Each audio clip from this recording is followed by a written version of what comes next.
All right, guys, Connor Ferguson here with Logan Schuchart, driver of the Dryden 1S car here at Knoxville. Logan, you're up to third in the World of Outlaws standings right now, and I think probably the best start to the season you've had since you finished second in points a few years back. Tell me what it's been like. Yeah, probably our best start to the season. Definitely very consistent. I think we'd be in the top 10 every race if it wasn't for that running out of fuel in Florida there. So top fives, podiums have been good. We got our first win last weekend, so feels good. Kyle, Brendan, Bill have been doing a great job this year, and it's a lot of fun to drive this race car. How big was it, and for these guys at Federated, to start on the pole of that race weekend and knowing what that track means to those guys? Well, what's really cool is they've been part of our team for 3 or 4 years now, and we've got close to getting them in victory lane at Pevely before, but all the other times when we run the car, we haven't got it in victory lane yet before last weekend. So to get it in victory lane at Federated Auto Parts Raceway was pretty special because we had all those guys there with us and running the scheme and then getting our first win of 2025. So definitely relieving and nice to get our first win. And rough weather right now. It's cold. It's drizzling a little bit. How tough is a night like this on engines for you guys and everyone else here in the field?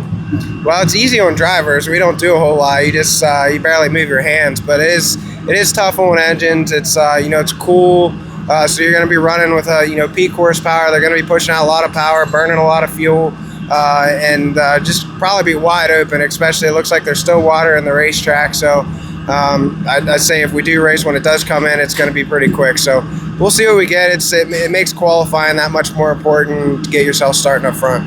And then Jacob Allen, your cousin, right? It's actually my uncle. There we go.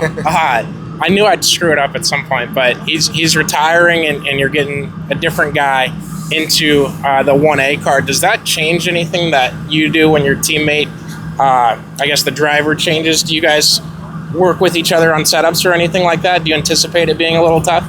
Not as much as we did when we were together all the time, especially racing out of the same trailer. And then when we travel together and we're always with each other, we're always talking about things. But they're kind of doing their own thing, racing at home in PA, and then maybe traveling a little bit and be at some of our races. And then, of course, we're going to be, talking a lot more. And, I don't know Cale a whole lot as a driver. Nice guy. I'm sure he's going to do a great job. But, his driving style, I'm sure, isn't, quite the same as Jake's. And, I know it is. He already had the 1A up by the wall. And not that Jake didn't do that, but it's just not characteristic of the 1A. But I'm sure, like I said, I'm sure he's going to do a great job, but it's hard to compare. If I can help them, Jake needs help, Cale needs help, I'd be happy to help him. Awesome. You guys can catch Logan tonight in the 1S car. I always almost say 1A when I'm talking about yours, and I don't know why. It'll be live on Dervision. Hopefully we get some laps in here. 6:45. Tune in.